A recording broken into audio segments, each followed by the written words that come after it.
All right, good morning, everyone. Or if you're on the East Coast, it might be afternoon already, so good afternoon to those of you there. My name is Chris Marty, and I'm with the Metal Service Center Institute, and I want to welcome you to the very first quarterly safety webinar for the year 2017. We've been doing these with our member and partner Optimum Safety Management now for, this will be our third year, so I want to thank them for that. They have been a really great partner of ours. Optimum also manages our safety helpline, which I'm sure some of you has used. You can access that on the phone or through our website, and that gives you access to their safety expertise almost any time of the day. So we appreciate their help. We are going to proceed now. Let me give you some housekeeping items just so that you're aware of how this works if you haven't participated before.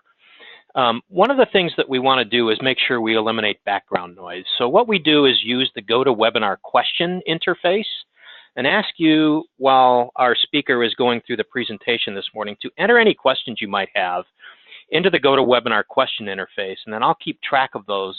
And if we have time at the end of the presentation, I will then ask questions for you. And again, this is just so that we can keep everybody muted and keep the background noise as low as possible so everybody can hear what we're saying today. So you see on the slide there how to get to that Q&A segment of the GoToWebinar interface. So let me now introduce you to today's speaker from Optimum Safety Management. Welcome. This is Drew Page. Drew is the Director of Operations at Optimum Safety Management. Drew's also a lead safety professional on multiple construction and general industry accounts at Optimum, so he has a lot of experience. Drew holds a bachelor degree in fire administration from Western Illinois University, is also an authorized OSHA outreach trainer. Prior to being with Optimum, Drew worked as a site safety manager located in downtown Chicago for a global construction company. He was responsible for safety of over 1,000 crafts trade people on multiple projects. So Drew has a lot of experience that we're going to tap into today. So Drew, without wasting anybody's time anymore, let me turn it over to you to start the presentation, and thanks for being here. Awesome, Chris. Thank you very much. I appreciate it. Welcome, everybody. I'm excited to be conducting today's webinar. We're going to be discussing OSHA record keeping and the many updates that have come through the record keeping standard. Now, when we talk about record keeping, it might seem a little dry, right? We're not talking about overhead cranes or forklifts and people interacting with the equipment. We're talking about records, right? So I just want to put this all in perspective before we get started here. And remind everyone, you know, at Optimum, our vision is workers everywhere valued and safe. So when we're talking about record keeping, we're talking about activities that we're doing after somebody was injured at our workplace, right? Maybe this injury prevents them from working again, prevents them to coming back to work immediately. So this is some pretty heavy stuff. So I just want to put this into context that, you know, we're talking about records, but what we need to also be thinking about is before we have an injury, right? What are the unsafe conditions? What are the unsafe behaviors? What are maybe some of the near misses or near hits, we might call them? What are we doing to correct those before they become an injury? Okay, so, and that's what we do at Optimum Safety Management. We're really trying to get ahead of this game so that we're preventing injuries. So we don't have to focus on the record keeping that much. Now, the record keeping is important. This is standard. It is law. So we need to know how to do it the right way, and we need to be able to comply. But again, more importantly, when someone's getting injured, what are we doing afterwards? What did we learn? What are the corrective actions? So today, what we're going to do, there's a lot of updates, but I do want to take everyone through a quick overview of the record keeping requirements. Right? Maybe you don't have a lot of injuries, so you're a little stale on this. We want to get you back up to speed and an overview on maintaining and posting records. Okay, so nothing has changed here. It's going to be a quick overview. Then we're going to talk about electronic submission of records. So this is new and in effect now. We'll get into the nitty-gritties on that. Severe injury reporting. I want to review that with everyone. These requirements dropped January 1st of 2015, so been around for 2 years. So if you're not familiar with this, want to get you up to speed. And then employee involvement and anti-retaliation protections have been updated, and actually some new legal requirements, new standards in place that we need to be aware of. Okay, so let's get started here. Record keeping requirements as an overview. So if you employ 10 or more employees, you need to keep records of fatalities, injuries, and illnesses. So I think probably most everybody on this call has 10 or more employees, so this applies to everybody on the call. There is an exemption list of about 82 industries that don't have to keep records, right? You're not going to find anyone to do with manufacturing or construction on this exemption list. So this is the comes from the North American Industry Classification System. So your NAICS code, which you will be putting on your OSHA summary log, which we'll talk about here in a little bit. So if you're familiar with that, you most likely start with a 31, 32, or 33. You're never going to be exempt from keeping records. So I'm gonna assume that 99.9% of us on this webinar are required to keep records, right? So what do we need to keep? So we must make and maintain. So we're maintaining these records for up to 5 years. Anytime we're involved in an OSHA inspection, OSHA is going to ask, give me your injury records for the current year and the past 5 years. So we need to make sure that these are maintained and on file for at least 5 years. Accurate records of injuries that are A, work-related, and B, a new case. So work-related, there's many nuances here. Again, this is an overview. We can get more information. We could dig more into this in further training, and I'm also going to provide a link for further training on OSHA's website. But what is work-related? A couple examples. Somebody who is out on their lunch break driving and gets in an auto accident, not work-related, right? Somebody that is driving their personal vehicle in the middle of the day to go pick up parts from a store for company business, gets in an accident, that would be work-related. Somebody who's traveling, right, and they're staying at a hotel. Once they get to that hotel at the end of the day, they're taking on a home away from home. Something happens at that hotel, not work-related.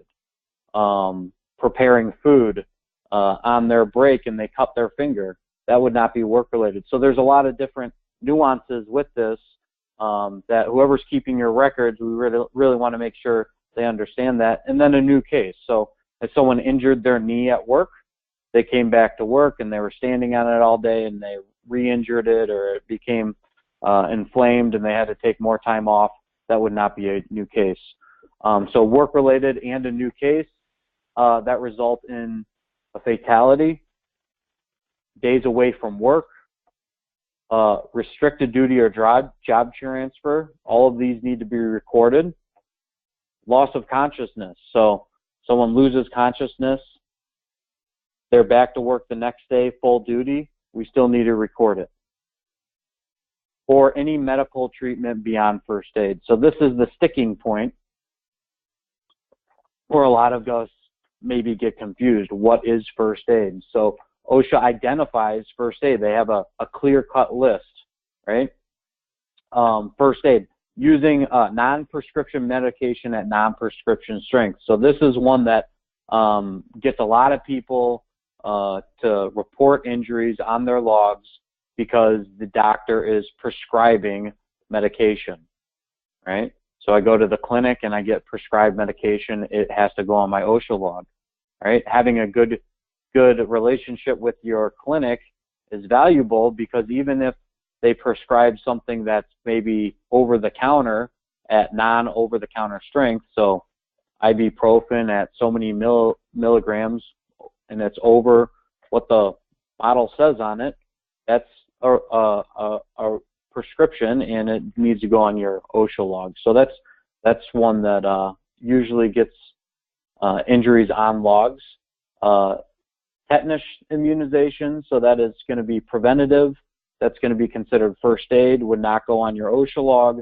However, other vaccines are, right, considered medical treatment. Cleaning or flushing wounds, all first aid. Bandages, series strips, butterfly bandages, glue, all of this is first aid. So an employee can go to the clinic, they can get those type of treatment, come back to work, full duty, all first aid, would not go on your OSHA log. The second they throw a stitch in them or give them a staple, medical treatment, it gets recorded on your log. Hot or cold therapy, so ice packs, cold packs, using non-rigid support, so any kind of wraps or even maybe some kind of sling, right, non-rigid, this is first aid treatment. So here's an example of a rigid hand support. That would be medical treatment, and that would be on your OSHA log. Splints, bandages, backboards, neck collars, so to transport someone to the hospital. So this is all preventative. If someone's involved in an injury and they are backboarded and taken to the ER and it turns out, well, there are no issues and there is no other further medical treatment, none of that would require it to be put on your OSHA log. Drilling of a fingernail to relieve pressure, this is first aid as well. Eye patches would be first aid. Removing foreign objects from the eye with a cotton swab or through irrigation, this is first aid, right? Using a tweezers to remove splinters would be first aid, except when you introduce a tweezer to the eye, that's going to be medical treatment, and that's going to go on your OSHA log. Finger guards would be first aid. Massages, kind of weird they have this in here, but that's first aid. Now physical therapy and chiropractic treatment, that would be medical treatment, and you would have to record that. And then drinking fluids for relief of heat stress. So that's our list of what OSHA defines as first aid. So somebody goes to the clinic and they receive an ice pack and they get an x-ray to make sure nothing's fractured, and they're told to take ibuprofen at over-the-counter strength. None of that would require you to record it. Additionally, there are some other requirements. If someone's diagnosed with cancer, irreversible diseases, anytime we have a fracture or cracked bones or teeth, those need to be entered on the log or recorded. We'll talk about the logs in a little bit. And there's also some specific criteria for needle sticks, hearing loss, that sort of thing. So a lot more information here. I'm gonna lead you guys to where you can get more training here in a little bit.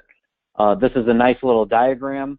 Whoever is keeping your OSHA records, your OSHA recordable records, this is a nice kind of way for them to differentiate if it's OSHA recordable or not. This is on OSHA's website as well. Good thing to maybe print out, they could have handy. So we have all these records, we need to maintain them and post them, okay? Again, nothing new here, just a quick overview. So all of our records need to be kept on specific forms. So we have our OSHA 300 log, everyone's familiar with. That's a log of all of our injuries throughout a year. OSHA recordable injuries, right? We have a 300A, that's a summary. At the end of the day, end of the year, we're going to put a summary together that recaps the whole year. And then a 301 form, that's every injury is going to have more details about the injury on the 301 form. Okay, all of these forms are accessible on OSHA's website. You see the link down there, OSHA.gov, record keeping, RK forms. If you're looking for those, they're all downloadable off of OSHA's website. So what are we required to do? Well, within 7 days of being notified or receiving information of a recordable injury, we have to complete a OSHA 301 incident report or something equivalent. So the OSHA 301 incident report is going to ask the basic information: who is the person that was injured, where did they receive medical treatment, what happened, give the details, right? So that's the bare minimum. You might have an injury reporting form at your company, and it needs to at least have that information, but then it may have more information. So it has to at least be equivalent to this, and for every OSHA recordable, we have to have that on file. Bare minimum 301, something equivalent, right? And then that it needs to get entered in on the OSHA log, okay? Filling out these OSHA logs, there's some pretty specific nuances. It's pretty easy and straightforward. We just need to read the examples and the description of what they're asking for. I do review a lot of OSHA logs for new clients when we're just getting involved. When OSHA is asking for them, I review them before we give them to OSHA. And I do see these OSHA logs not filled out correctly.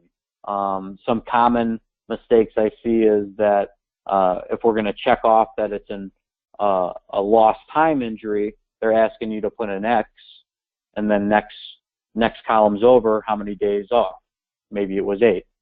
A lot of times I see the 8 in where we're supposed to put an X, and it pretty much makes it look like you had 8 lost time injuries from that one on your summary report. So that would be inaccurate. Another mistake I see is either too little of information on the injury description or too much. It's a paragraph, or it's just employee hurt leg.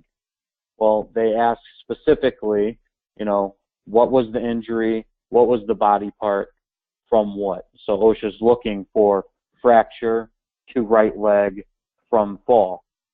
And then that gives them a little bit of an indication. If they want more information, they can go and look at the 301.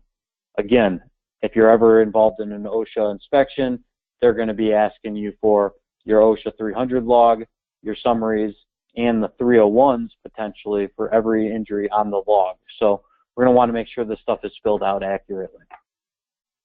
At the end of the year, we're going to review the logs for accuracy. This is a living document. When you put something down on that log, it just doesn't stay like that. I've seen many examples where someone just goes to the clinic, hey, no big deal.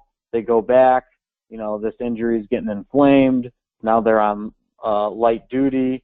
Next thing you know, they need surgery, and they have a lost time. So it's a living log. So that X is moving over. We don't keep all checked. We're moving it over, and the days maybe are growing. So at the end of the year, we want to make sure that this is up to date, and that we have the corresponding 301 or equivalent, and we're going to then fill out a summary, right? So the 300A is the summary, and that must be posted for your employees' review. By the time clock is a great place, or wherever you have other postings, between February 1st and April 30th. So everybody currently should have your OSHA 300A posted for 2016. If not, when you get off this webinar, let's look into that and get that posted as soon as possible. That is an OSHA requirement. Some companies keep it up longer than April 30th. That's fine, but bare minimum, February 1 to April 30th. Okay, how do I get more training? Again, there's a lot of nuances here. How to accurately fill out the forms, how to properly count the days. What do I do with my temporary workers? What about multiple locations, right? You can contact Optimum. We can give you more training on this. OSHA also has a great resource. They have a tutorial on how to fill these logs out. So whoever's keeping this, maybe this is a good refresher training, or if they haven't done this, great place to start, OSHA.gov record keeping tutorial. So that was an overview. That is nothing new. Okay, these are requirements that we've been required to do for multiple years. All right. So let's get into some of the new stuff. the electronic submission of records. All right, electronic submission of records. So this is a new rule. Okay, it kicked in January 1st of this year with a phased-in approach over 2 years. We'll cover those dates when they're due. All right, but the rule kicked in January 1st. All right. So why are we having to do this? Well, OSHA says you already have to keep these injury records. You're already required to keep these records, so we're not asking you to reinvent the wheel or doing much more. We just want you to electronically submit them. Okay? They intend to post the data from the submissions on a publicly accessible website. All right? So they're going to take all your information that you submit and they're going to post it so anyone can look at it. Future employees, clients you're working with, competitors, right? They do not intend and they will not put individual employees' information. So names won't be on there. We'll kind of get into the specifics what you don't have to give. But the injury, yeah, we had 3 lost times, 4 restricted duty, and 6 other recordables for this many days of lost time and this many days of job transfer. That's going to be public information. Again, why? OSHA believes that it'll nudge employers to focus more on safety, right? So they think that, you know, if there are any bad players out there, that this will force them to maybe reassess their safety program because they don't want all this information public knowledge.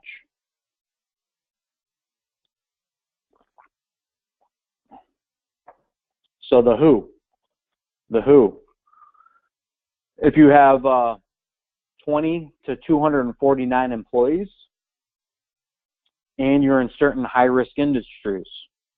So again, we're looking at the NAICS codes, and they have a list of high-risk industries, and you better believe that anything to do with manufacturing, so if you're starting with 31, 32, or 33, is a high-risk industry, obviously. Same with construction. So I think I'm safe to assume everybody on this webinar is going to be included as a high-risk industry, okay? If you have less than 20 employees, then you don't need to electronically submit. 20 to 249, absolutely, all right? Additionally, 250 or more employees, and you're required to keep records. So we talked about who's required to keep records. There was that exemption list, right, of low hazard occupations, but 250 or more, you're also required. So that's everybody on this call as well. Okay, now the requirements are a little different for those breakdowns. So let's take a look at that. So what do I need to submit? And how about when do I need to submit it? All right, so submission year 2017, that's this year, we're submitting 2016's logs, and all they want from us for 20 to 249 and 250 and more is our summary for this first year. Again, this is a phased-in approach by July 1st. In 2018, we have to submit again by July 1st. However, they're asking, if you have 250 or more employees, they're asking for everything, right? The summary log plus the full 300 log and every individual 301, right? So that's a lot of information. And then by year 2019 and on, they're going to still request that same information, but they're going to move the submission date up to March 2nd. So we got a lot of dates now thrown around. July 1st, we already talked about posting February 1 to April 30, so that's nothing new. We have the posting and everything complete by February 1. We should be able to submit by March 2nd. Okay. How do we do this? All right. OSHA will provide a secure website, and you have 3 options to submit. You can manually enter this information in a web form. You can download a file, enter your information in there, and then upload it. or users of automated record-keeping systems, they can transmit their data through this API, all right, application programming interface. So sounds like there's the coding or something to go on there. So that's our three options. Okay. The site is currently, what OSHA is saying, scheduled to go live this month. Okay. So just so this rule, since this rule kicked in January 1st, we didn't have to submit by January 1st. So I know that was, some people were kind of freaking out about that. So it is that July date, and the website is scheduled to go live sometime this month, and they will announce on their homepage when it is. So without any hiccups, you know, that's the next 15 days. So we'll see what happens there. And they do have safeguards in place where they will not be asking for employees' names or addresses. The names of healthcare providers, all this information gets entered on a 301, but they're going to scrub that information if you do submit it, or ask you just not to submit it. Additionally, the healthcare facilities and the addresses. So they're going to remove all that information, so it protects personal identity. Part-time workers, seasonal and temporary workers, how do I count them? Do I count them as half people, full people, quarter people? No. Every individual is one. So for 2016, how many people did you employ? Full-time, part-time, seasonal, temporary, doesn't matter. And we know the bracket range, 20 to 249, and then 250 and up. Okay. Severe injury reporting. So like I mentioned, severe injury reporting, this was updated and became effective January 1st of 15. So that was two years ago and a couple months, right? 2 years ago. So this shouldn't be anything new to anybody, but I just want to make sure that everybody fully understands what we need to be reporting. So we're not now talking about recording injuries. We're talking about actually reporting them to OSHA, letting OSHA know when we have an injury. So we want to be crystal clear on what the requirements are, because A, we don't want to report something that we didn't need to, and we're raising a red flag to OSHA for no reason. We also don't want to be in a situation where we didn't report something and we should have. OSHA finds out about it and we're getting cited. Okay, so what do we need to report? Work-related fatalities, inpatient hospitalizations, amputations, loss of an eye. Okay, these are what we need to be reporting to OSHA, and we'll talk about how in a little bit. So let's talk about fatalities. So these need to be reported to OSHA within 8 hours after the employer finds out about it. After the employer finds out about it, and if a fatality occurs within 30 days of the work-related incident. So if it's outside of 30 days, we don't need to report it. If it's 15 days after the injury, the second that the employer is informed and knows about it, they have 8 hours to report this to OSHA. That does not give you a very big window of time. So having procedures and forethought, if this ever were to occur, hopefully it never happens to you, but having something in place to know how to handle this is very important. Okay? Heart attacks. Heart attacks must be reported to OSHA. They're very clear about that in the standard. Their intent is, we'll decide whether the heart attack was work-related or not, right? So if the scenario sounds like it was personal illness or whatever the case may be, they won't investigate. If they start to hear something about some kind of chemical or something that's off, they might investigate. So Depending on the circumstances, OSHA would investigate. So I've actually had to report to OSHA a heart attack, and through the reporting of that, they decided that, yeah, this was not work-related, and they didn't come out and do an investigation. But we still had to report it. Okay? Inpatient hospitalizations of one or more employees. Okay? One or more employees gets injured, work-related, and goes to the hospital. So there's time frames here. When we know that they're hospitalized, and we're going to talk about the definition of hospitalized in a little bit, once we're reported and we know of that, we need to let OSHA know within 24 hours, right? And only if the inpatient hospitalization occurs within 24 hours of the incident. So an incident occurred and someone wasn't admitted into the hospital till 30 hours later, we don't need to report. Incident occurred and they were admitted 8 hours later, yeah, the clock starts ticking, we need to report to OSHA within 24 hours. Same thing with the heart attack here. They're very specific in the standard. Heart attacks need to be reported. They don't want the employer making a judgment call that this wasn't work-related. They want to have that opportunity. Okay? So what does OSHA define inpatient hospitalization? That's a formal admission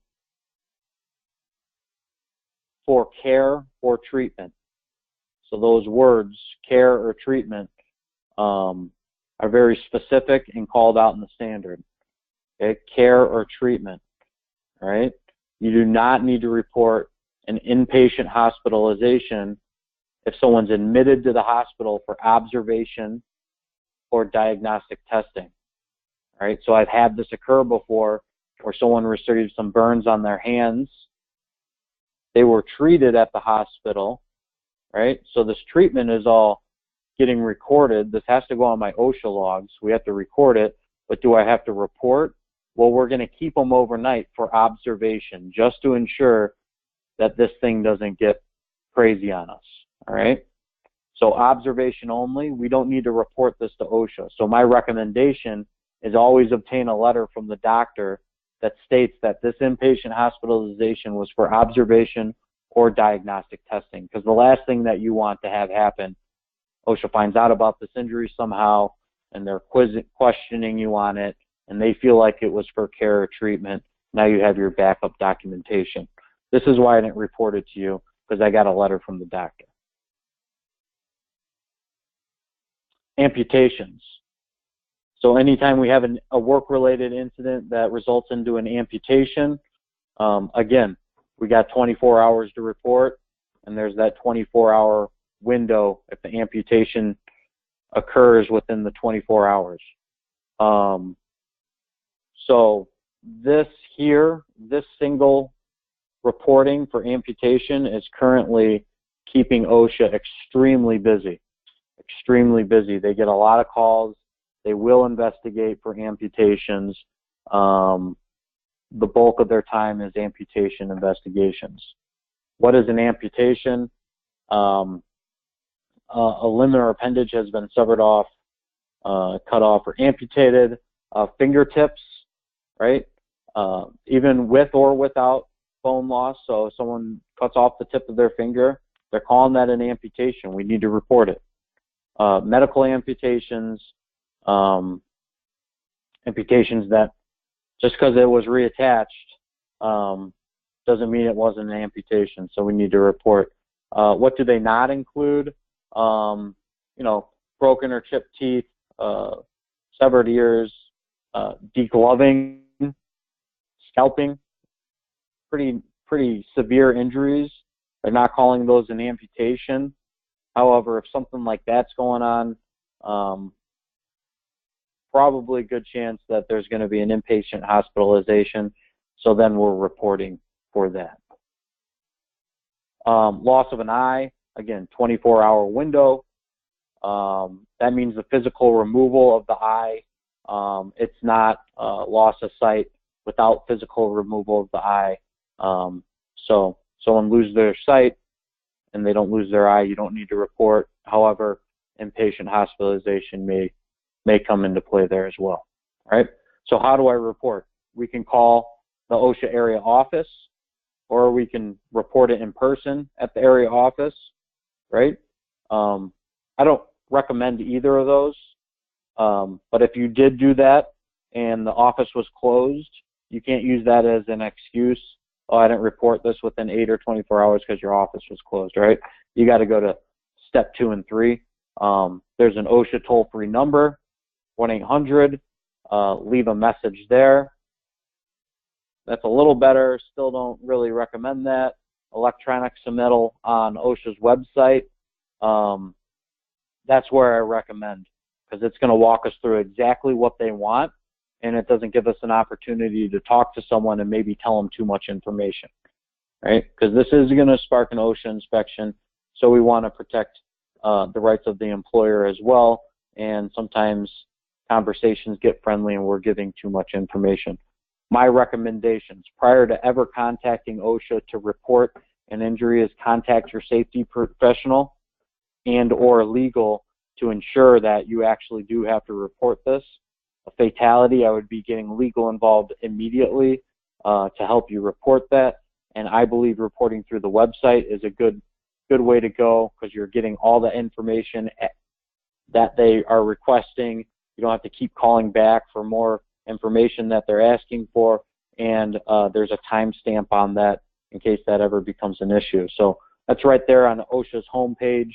You know, take action, the third one down, report a death or severe injury. Again, be talking with your safety professional. If you are the safety professional, be talking to upper management, be talking to legal, be prepared for an OSHA inspection. Here would be the form. Okay, what do you need to report? There's a host of information, your establishment name, where it occurred, the time, you know, what exactly you're reporting, hospitalization, amputation, loss by, so on and so forth, contact information. Okay, motor vehicle accidents, if they occurred inside of a construction zone, you need to report them. If they occurred, you know, on a public street or highway, you do not have to report to OSHA. However, they may have to go on your logs, again, if it's work-related. Same thing with public transportation system. Okay, you don't have to call OSHA and tell them about that. However, they must be recorded on your logs if work-related. Okay, employee involvement. All right, this is part of the record-keeping standard. This has been updated. Went into effect December 1 of 2016. So what we're going to be talking about here, if you haven't done this yet, let's make sure we're making efforts to get this completed as soon as possible. It's pretty straightforward for the employee involvement. All right, so this hasn't changed. We still must inform all of our employees how to report a work-related injury. And upon request, we need to provide current or stored records, our OSHA logs, to current, former employees or potentially their representatives. The standard says by the end of the next business day. Okay, so employees have rights to request these logs, and if they're requesting, we got to get it to them by the end of the next business day. Anytime OSHA does an inspection, by the way, they're going to request for these logs, and we have 8 hours to produce them. So it's always good to make sure your logs are in order. All right, the old standard just said, you know, set up a way for employees to report injuries promptly and teach them all how to do it. That's what they said before. They're getting a little bit more specific on this now, and the reason being is if you have to start submitting documentation to the website, they want to make sure that you're really informing your employees how to promptly and accurately report injuries. So it goes a little further and it says you must establish a reasonable procedure for employees to report injuries promptly and accurately. So a reasonable procedure. So we need to look at our injury reporting procedures and see if they're reasonable, and it provides an employee to promptly and accurately report. All right. If it deters or discourages them, it's not reasonable. Okay. So some examples of a violation would be if an employee had to travel a significant length to report an injury or illness. These are examples by OSHA. Right. If an employee must report the same injury or illness multiple times to multiple levels of management, right? That procedure probably isn't very reasonable. So maybe they just won't report it. So the whole point of electronic submittal is to get accurate records. So they want to make sure that it starts with the reporting. Also, you must inform each employee of your procedures. That makes sense. And you also must inform them that they have the right to report these injuries without any discrimination taken against them. All right, so that's the new one. You have to inform them that they have the right to report injuries, and your employer cannot take any negative action towards them for reporting these injuries. All right, one way to potentially do this would be with the new OSHA poster.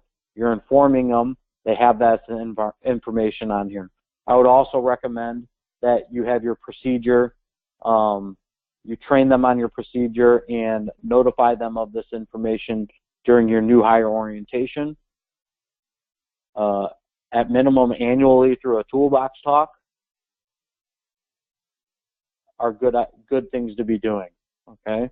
Want to make sure they know how to report. We want to make sure that they understand no negative action is going to take place when they do report.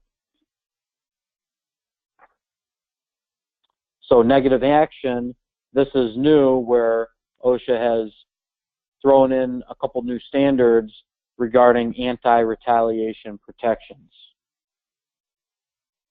Again, went into place December 1st. So if we haven't evaluated what we're going to be talking about here up to today, let's make sure we're leaving here today and going back and evaluating some of this information to make sure that we're not breaking these standards now. But it's one standard that's very specific under employee involvement, which says you must not discourage in any manner, discriminate against any employee for reporting an injury. So pretty much they say you have to inform your employees of this, and then you cannot do that.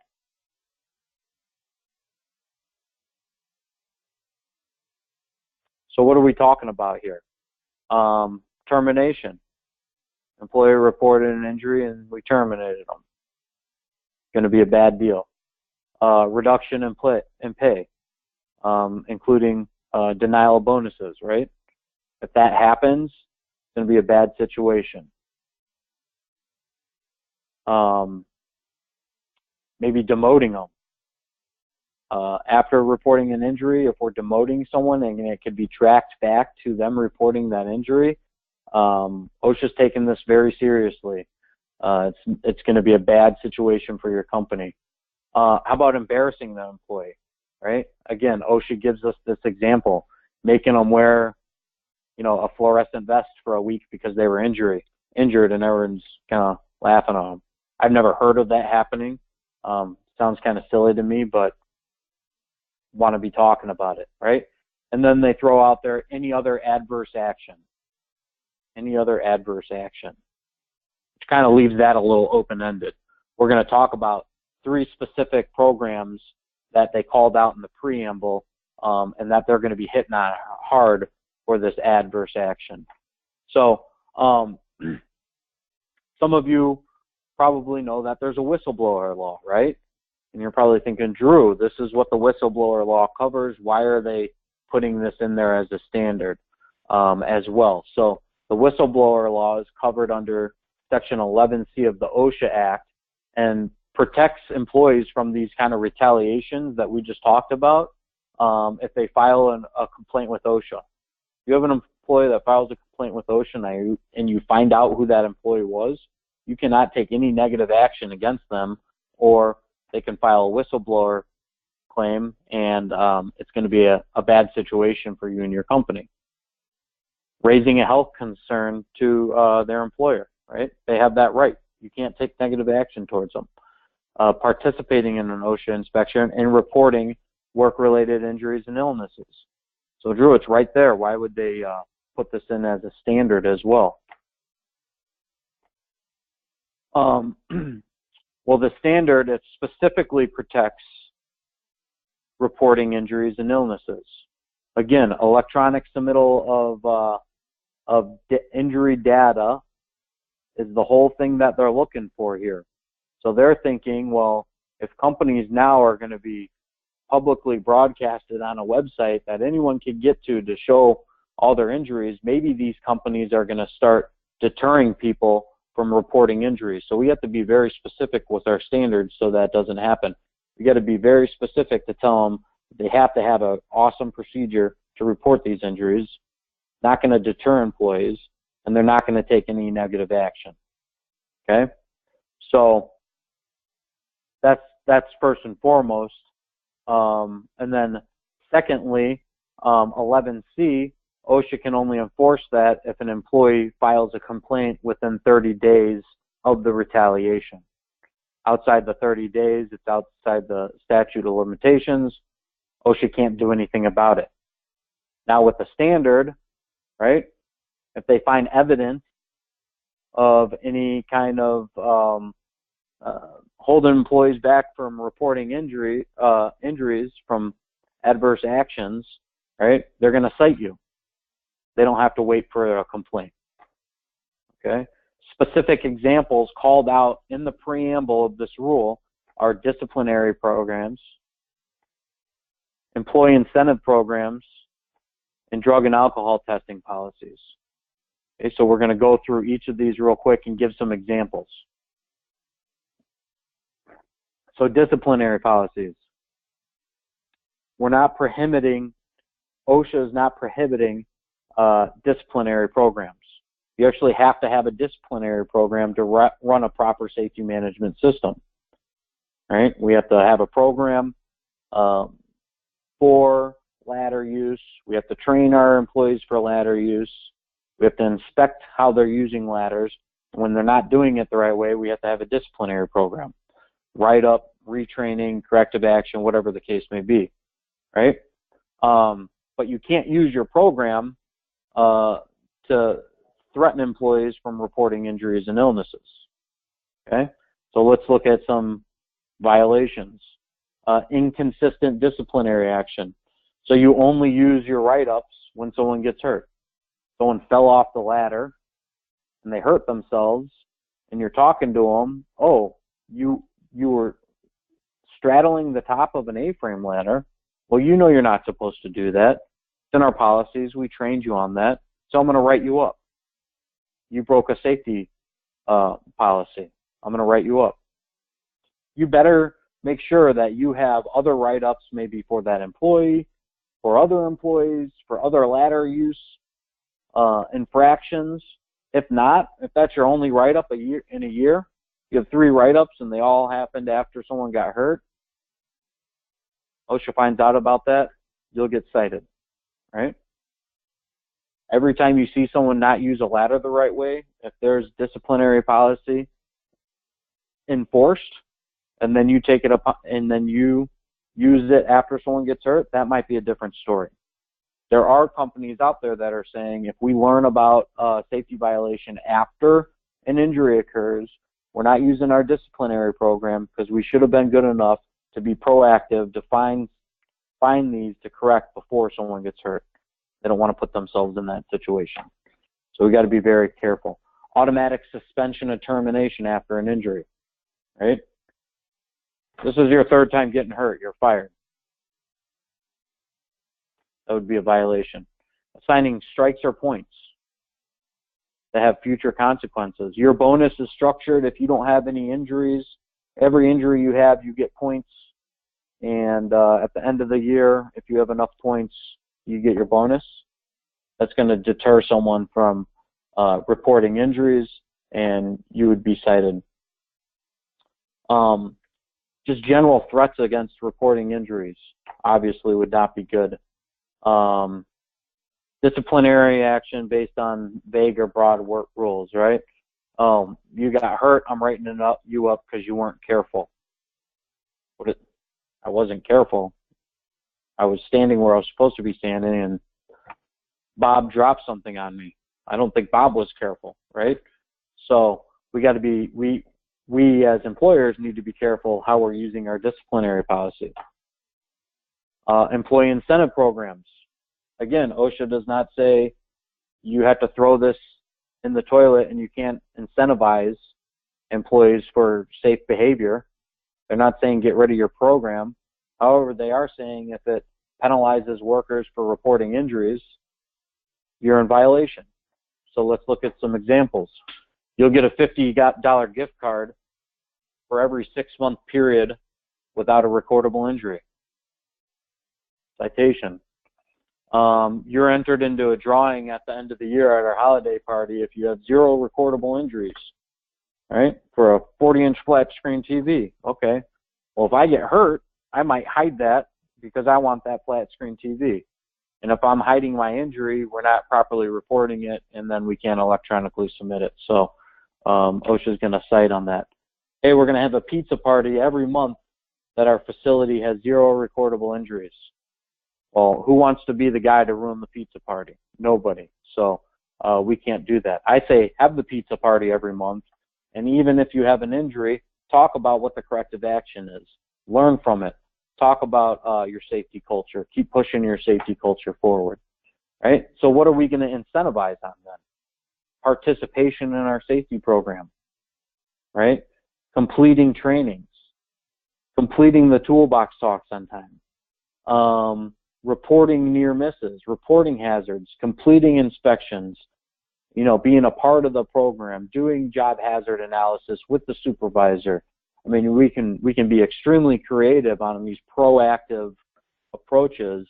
We don't need to incentivize people for not having injuries. There are a lot of innocent bystanders sometimes involved in injuries, like when Bob dropped that drill on my head. I was doing everything right? Why should I have negative action? This is the hot one, the big one, post-accident drug and alcohol testing. Right? Again, OSHA is trying to be very clear. They're not prohibiting the use of drug and alcohol testing, including, you know, anything that has to do with DOT. OSHA does not get in the way of. That's DOT regulations. Federal government does not like to cross their departments. They're in control of DOT, whatever they say you do. But if it's prohibiting employees from reporting injuries because you have a drug and alcohol testing program that maybe, let's look at some violations, is automatic. I don't care the situation. I don't care that Bob dropped the drill on your head, Drew, and you were where you were supposed to be doing and you do everything right. You're part of the injury. You're part of the incident, and you got to go take a drug test, right? Well, that's kind of silly because I didn't do anything that could have reasonably said I was impaired. Okay, so reporting a strain potentially, soft tissue injury, carpal tunnel. I'm a welder for 10 years and got carpal tunnel. I don't think because I potentially could have been on drugs and alcohol, I got carpal tunnel, right? So that would be an issue. Innocent bystander, we gave that as an example. Employee was stung by a bee. Oh, injury, post-accident and drug and alcohol. Well, is there a reasonable possibility that drug and alcohol came into play? You know, maybe if the guy was, you know, in the back climbing a tree or doing something crazy, right? All right, this guy's acting a little goofy. Let's get him checked out. But let's be smart about this. We need to have a reasonable possibility. So OSHA gives some examples, right? Operating a forklift took a turn at a high rate of speed and struck somebody else, right? So maybe that driver wasn't injured, but they were involved in the incident, and you have reasonable possibility that driving at a high rate of speed and taking that turn could have had something to do with drug and alcohol in play, or operating an overhead crane and press the wrong button, right? Okay, reasonable possibility. This gets a little sketchy here, though, because I can't exactly tell you what all reasonable possibilities are. So my recommendation is, if you have a drug and alcohol program, I know that OSHA says you can't have an automatic post-accident drug and alcohol program, because we just talked about it. So you're going to have some kind of reasonable suspicion, and reasonable suspicion goes back to making sure that you're properly trained, right? So managers have to go through drug and alcohol program training for reasonable suspicion. You have to properly document that. We're getting into a lot of legal employment things that, Optimum has never written drug and alcohol programs or policies. We always refer back to talk to your employment attorney about that, because that has some big legal consequences that's kind of out of our realm. All right, so we're hitting that a little bit here, but we need to be evaluating our policies to make sure that they're not going to violate what we're talking about here. If drugs and alcohol could have contributed to their injury, and you can make a case for that, just make sure you're making a case for it. It could come back to bite you. So that is all I have today, and we have a couple minutes for some questions. So, Chris, have you been receiving any questions here? Oh, yes, we have a lot of questions. The first one I'd like to ask is a couple of questions about the use of glue or super glue in first aid, and whether or not that qualifies as first aid and is reportable. So if somebody if someone cuts themselves and glue or super glue is used to seal a wound or something like that, is that reportable? Yeah, so OSHA only calls out like stitches and staples, so steri strips and butterflies. Those are all first aid. So would glue would be first aid as well. Okay. And that can be done at a clinic. Okay. I'm going to leave the interpretation to you, Drew, but I will tell you that in terms of NAICS code classifications, metal service centers are actually in the 4.2 category, which is called wholesale trade. So they are not included, it looks to me, or I'll let you interpret that. They're not in the classification codes that you mentioned in your presentation, the manufacturing and construction ones. Okay. So the codes that are exempt are for very low hazard occupations, office jobs, that sort of thing. Mm-hmm. So I guess I did not know that you guys were in the 4.2s, but it is highly unlikely that any steel service center would be exempt from any of this. Got it. Okay. I don't have the codes right in front of me. I can pull them up and verify, but it'd be highly unlikely. Okay. So it's very likely that they are included in high risk. Absolutely. So are included for electronic submittal, are included to keep OSHA logs. Okay, thanks. Let's do one more question, because there are a couple of them on heart attacks. How much time do you have to report? And this is the difference between, I think, the 8 and 24 hour. And what is the standard process for a heart attack? So if the heart attack results into a fatality, you have 8 hours to report any fatality. If the heart attack results in just an inpatient hospitalization, 24 hours to report inpatient hospitalization. Perfect.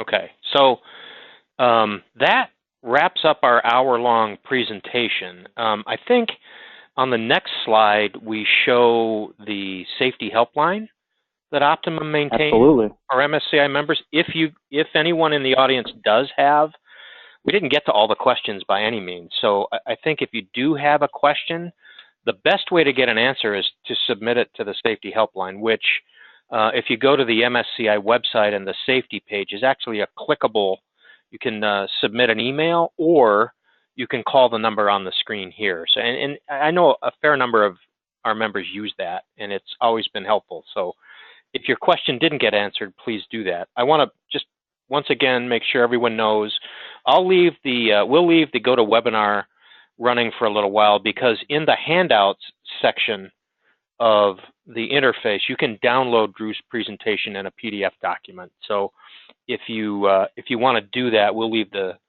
interface up and running for a few minutes after we're done here. So I want to thank everybody for being on this first quarterly safety webinar for 2017.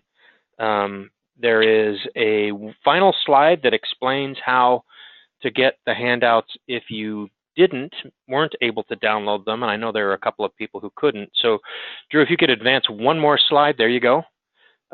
It gives you the option to email a request to the safety helpline, as I just mentioned. You can do that here or on our website. And I want to thank everybody for being on the call today. And Drew, I want to especially thank you for spending so much time with us. There was a lot of information conveyed today, and I hope it was helpful for everybody. So with that, thank you, everyone. Have a great rest of your day, and we'll see you in June for our second safety webinar. All right. Thank you, Chris. You're welcome, Drew. Thanks.